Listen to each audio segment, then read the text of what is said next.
students, this is the chemistry class for exercise 1 chemical reactions and equations। पहले हम लोग को केमिकल रिएक्शंस एंड इक्वेशंस समझने से पहले हमें सबसे पहले जानना पड़ेगा केमिकल फॉर्मूला क्या होता है। जैसे हमें केमिकल रिएक्शन लिखना है तो कोई भी केमिकल रिएक्शन तभी लिख पाएंगे जब हम लोग पहले उसका फॉर्मूला जानते हैं। तो फॉर्मूला, केमिकल फॉर्मूला लिखने के लिए क्लास 9th में आपने पढ़ा होगा कि कैसे किसी भी केमिकल कंपाउंड्स का फॉर्मूला लिखा जाता है। उसके लिए आपको दो चीज़ की आवश्यकता होती थी कि एलिमेंट्स का एटॉमिक नंबर हो, एटम्स का एटॉमिक नंबर, उसका वैलेंसी ये याद होना चाहिए, और कुछ कंपाउंड्स क्या कहते हैं पॉलीएटॉमिक आयंस होते हैं, रेडिकल्स होते हैं, वो ये याद होना चाहिए, जिससे हम लोग केमिकल फॉर्मूला बना सकते हो। तो 9th में आप लोगों ने पढ़ा भी है, फिर भी हम कुछ एग्जाम्पल आप लोगों को देते हैं। मान लीजिए आपके पास दो एलिमेंट है, ए और एक एलिमेंट बी। एक एलिमेंट ए है और एक एलिमेंट बी है। वैलेंसी, ए की वैलेंसी x है और b की वैलेंसी y है। तो जब इसका केमिकल फॉर्मूला लिखेंगे तो करना क्या है कि इस a की वैलेंसी को b के नीचे और b की वैलेंसी को a के नीचे लिख देना है। आपका फॉर्मूला क्या बन रहा है? AYBX बन गया। ऐसे ही कुछ एग्जाम्पल, कुछ फॉर्मूला को हम लोग लिखते हैं, देखते हैं। जैसे हमको लिखना है सोडियम कार्बोनेट। सोडियम कार्बोनेट से पहले सोडियम ऑक्साइड लिखते हैं हम लोग। सोडियम ऑक्साइड लिखना है तो सोडियम का सिंबल क्या होता है? Na होता है, वैलेंसी 1। ऑक्साइड, ऑक्साइड का सिंबल क्या होता है? O, वैलेंसी 2 होता है। तो इस O की वैलेंसी सोडियम के नीचे, Na के नीचे, और इस Na की वैलेंसी O के नीचे। क्या बन गया आपका केमिकल फॉर्मूला? Na2O बन गया। तो हमारा एक केमिकल फॉर्मूला Na2O तैयार हो गया सोडियम ऑक्साइड के लिए। इसी तरह कुछ रेडिकल्स का भी इस्तेमाल करना है। जैसे ये तैयार है आपको मैग्नीशियम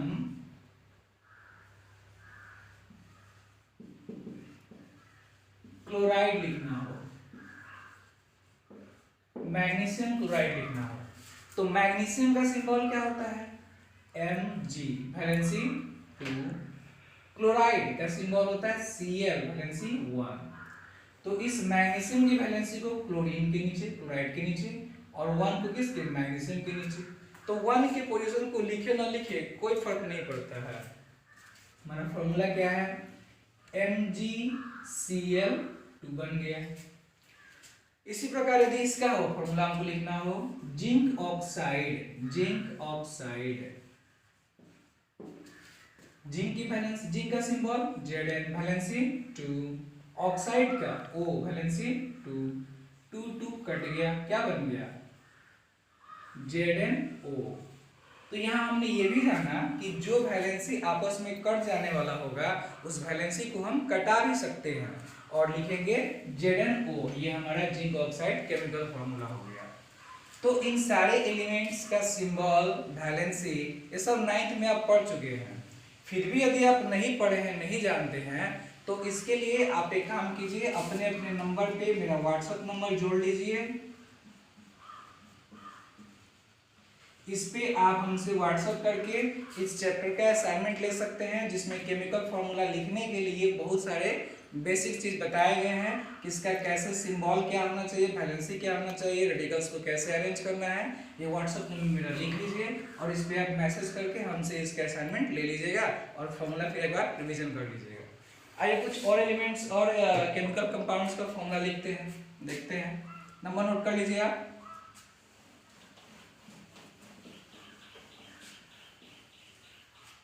जैसे हमको इसका फॉर्मूला लिखना है जिंक कार्बोनेट का,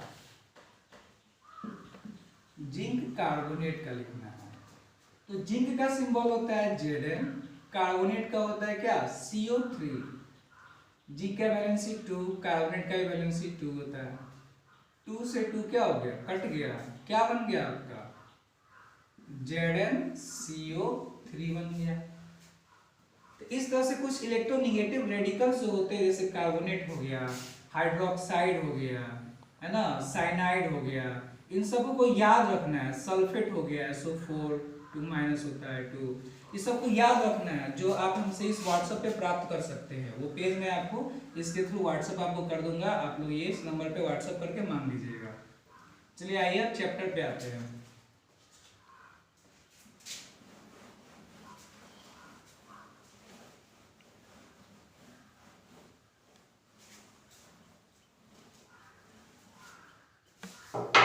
चैप्टर पर हम लोग केमिकल रिएक्शंस। तो केमिकल रिएक्शन किसको कहते हैं? बात करना है हम लोगों को केमिकल रिएक्शन के बारे में कि केमिकल रिएक्शन होता क्या है, व्हाट इज केमिकल रिएक्शन। तो कहेंगे कि when two or more than two chemical substances combine together chemically that is called chemical reaction. यानी कि जब दो या दो से ज्यादा केमिकल सब्सटेंस आपस में केमिकली कंबाइन करते हैं, केमिकली कंबाइन करने का मतलब क्या हुआ कि कोई नया प्रोडक्ट बनेगा, न्यू सब्सटेंस बनेगा। तो कहेंगे कि when two or more than two chemical substances combine together to form a new compound it is called chemical reaction. इसका भी सबका हमने डेफिनेशन जो है असाइनमेंट में लिख दिया है, आपको व्हाट्सएप कर दिया जाएगा, तो इसका डेफिनेशन आप वहां ले लीजिएगा। और केमिकल रिएक्शन का हम लोग देखते हैं कि इसका एग्जांपल क्या हो सकता है। जैसे हम एग्जांपल दे रहे हैं, hydrogen burns in air to form water. Hydrogen burns in air to form water. यहाँ हम क्या देख रहे हैं कि हाइड्रोजन है और एयर है।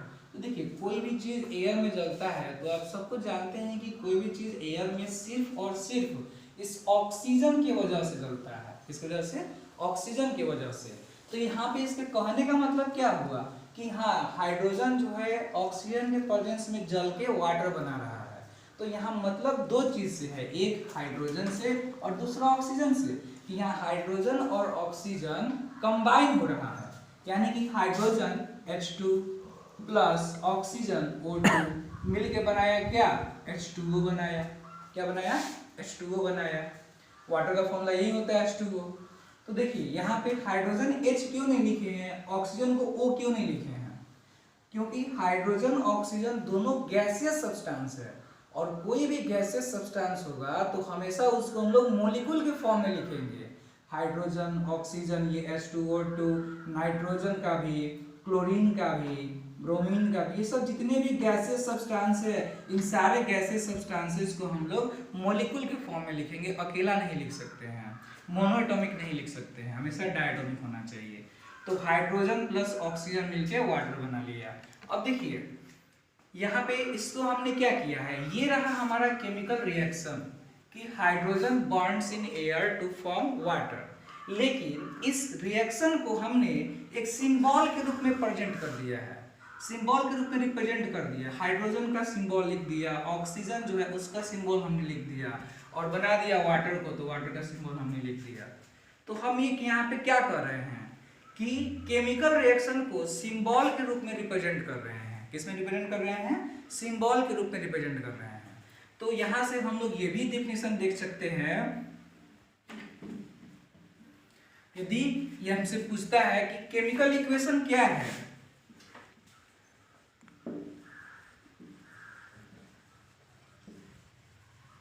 कि केमिकल इक्वेशन क्या है, तो हम यही कहेंगे कि the representation of chemical reactions in symbolical form is called chemical equation.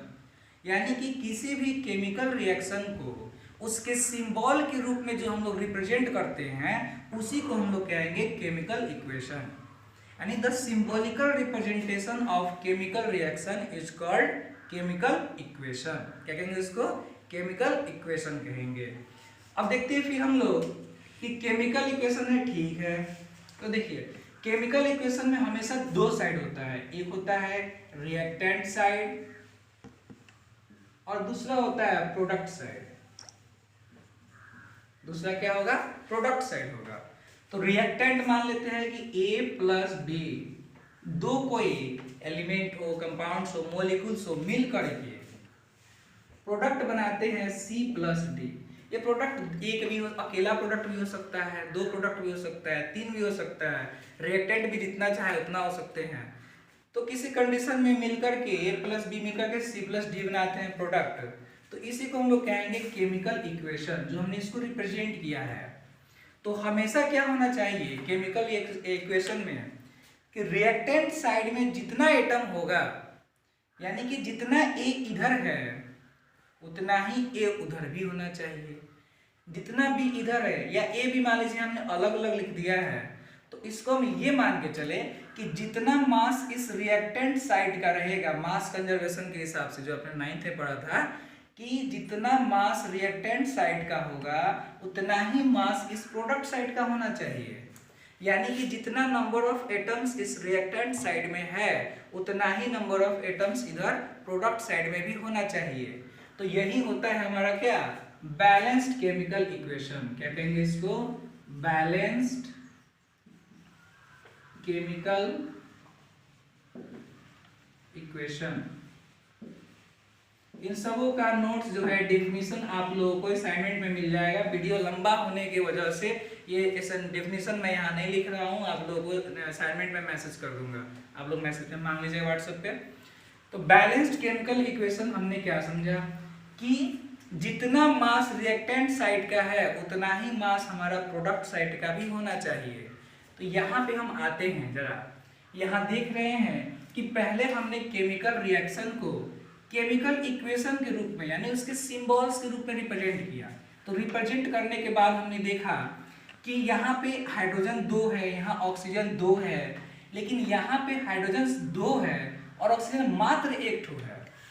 तो ये जो है लॉ ऑफ मास कंजर्वेशन का क्या हो रहा है, वायोलेशन हो रहा है, फेल हो जा रहा है वो लॉ। तो उसके लिए उस मास को भी जिंदा रखना है, उस मास के लॉ को भी जिंदा रखना है।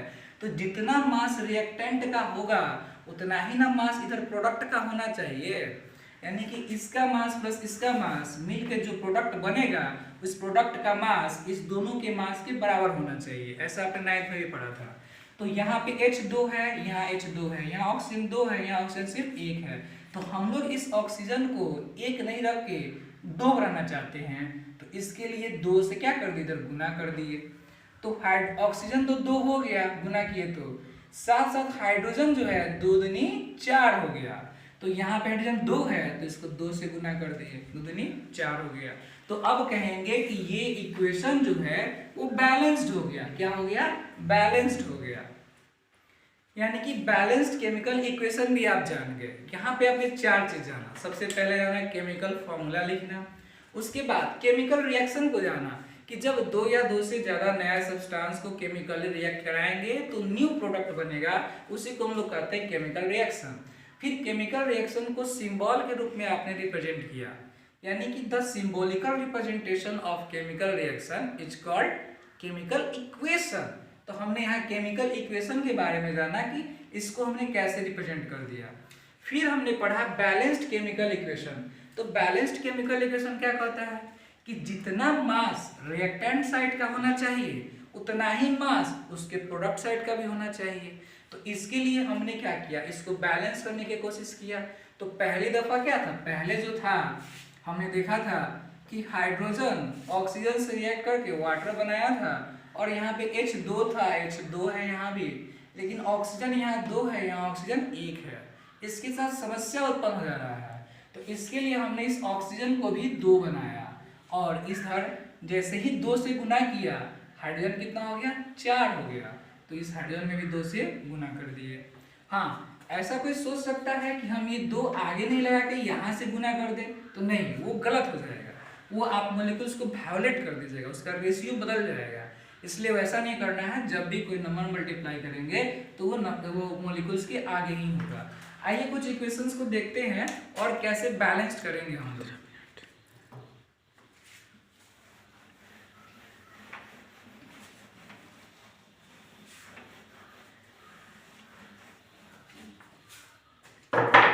आइए देखते हैं। जैसे ये एग्जांपल है और कि जिंक प्लस, जैसे एग्जांपल है देखिए कि zinc reacts with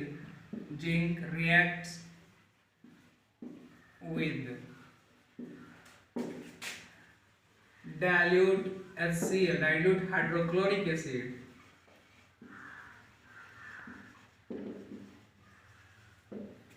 to produce zinc chloride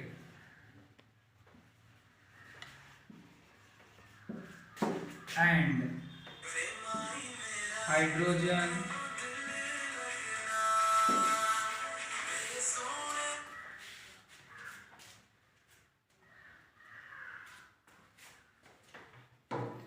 तो यहाँ पे zinc reacts with dilute hydrochloric acid to produce zinc chloride and hydrogen दिया हुआ है।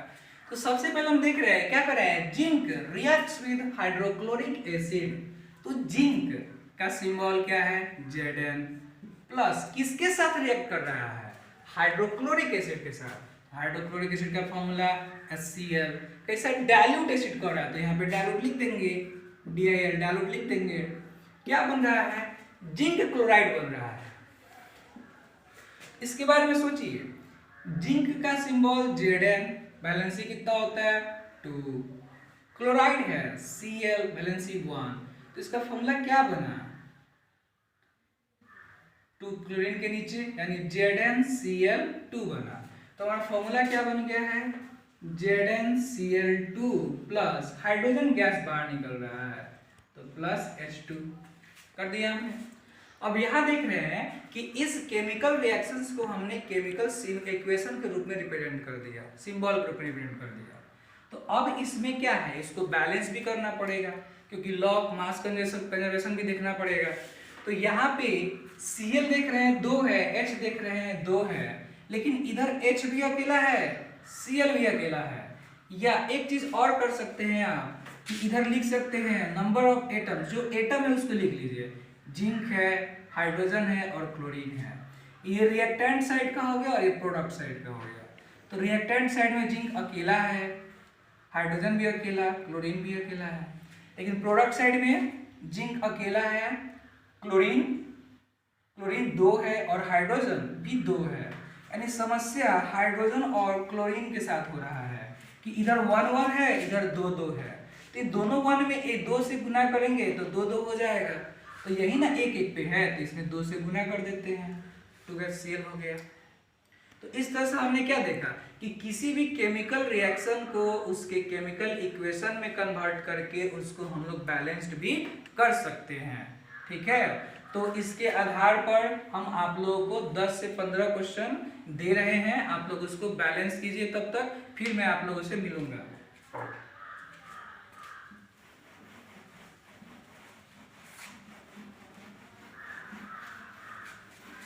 जैसे देखिए ये एल्युमिनियम है प्लस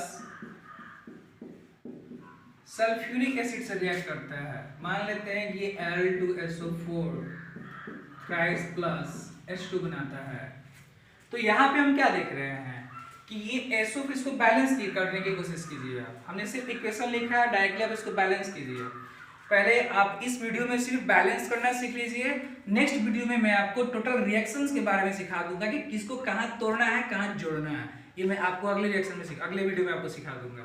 तो यहाँ आप देखिए, यहाँ पे SO4 कितना टाइम है, 3 टाइम्स है, और यहाँ SO4 कितना बार है, यहाँ पे अकेला है, तो इसको 3 बार बना दीजिए, SO4 को बना दिए।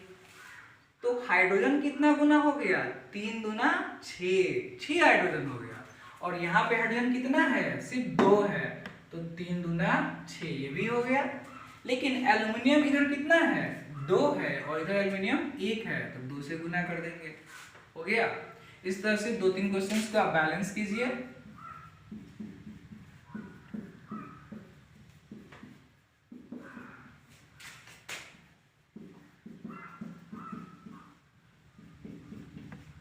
चलिए इसको बैलेंस कीजिए आप लोग।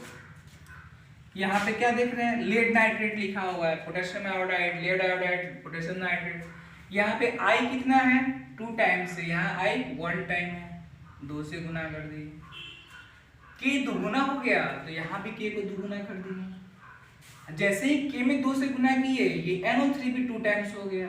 तो जब NO3 2 टाइम्स हो गया तो यहाँ NO3 2 टाइम्स ऑलरेडी है, इस तरह से हमारा क्या हो गया, बैलेंस्ड हो गया ये केमिकल रिएक्शन इक्वेशन आपका। ठीक है, तो आज की वीडियो में सिर्फ आपने बैलेंस करना सीखा और नेक्स्ट वीडियो में आपको मैं सिर्फ केमिकल रिएक्शन सिखाऊंगा। Okay, bye, have a nice day.